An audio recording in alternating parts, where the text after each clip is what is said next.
Former Theranos Chief Operating Officer and President Sunny Balwani was sentenced to nearly 13 years in prison Wednesday for fraud, after the unraveling of the blood testing juggernaut prompted criminal charges in California federal court against both Balwani and Theranos founder Elizabeth Holmes, who on November 18 was sentenced to more than 11 years in prison. During the sentencing hearing, attorneys for Balwani attempted to pin the blame on Holmes, telling U.S. District Court Judge Edward J. Davila that decisions were made by Elizabeth Holmes.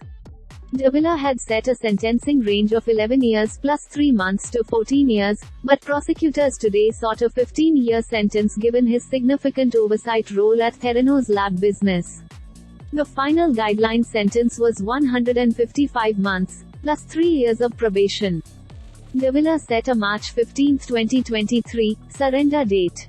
Balwani and Holmes, former romantic partners, hailmade Theranos as the company enjoyed a meteoric rise, attracting backers ranging from the DeVos family to news magnate Rupert Murdoch.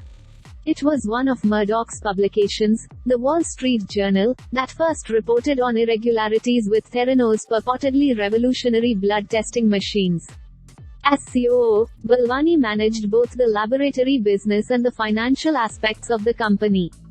Theranos was marred with repeated failures during his tenure, including falsified documents and erroneous test results.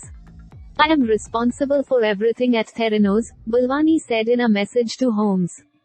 Balwani assumed broad responsibility for day-to-day operations at the company. Theranos claimed the machines required just a few drops of blood to run and could execute more than 1,000 tests. In reality, the journal reported the company could only process a little over a dozen tests. The journal's reporting eventually prompted the company's dissolution in 2018 and, later, the arrest of Balwani and Holmes on fraud charges. Balwani's sentencing in federal court marks the end of the Theranos saga, which enthralled the public and prompted documentary films and novel treatments.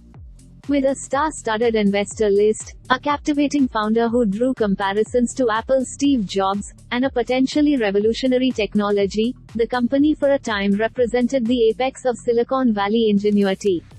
The revelations about Theranos brought about a stunning fall from grace for both Balwani and Holmes, who were in a relationship for much of their tenure at the company. Holmes accused Balwani of abuse in court proceedings, providing text messages and contemporaneous notes from their relationship as evidence. "Kill the old Elizabeth," Balwani purportedly told her. Balwani perpetrated a decade-long campaign of psychological abuse, Holmes' lawyers argued.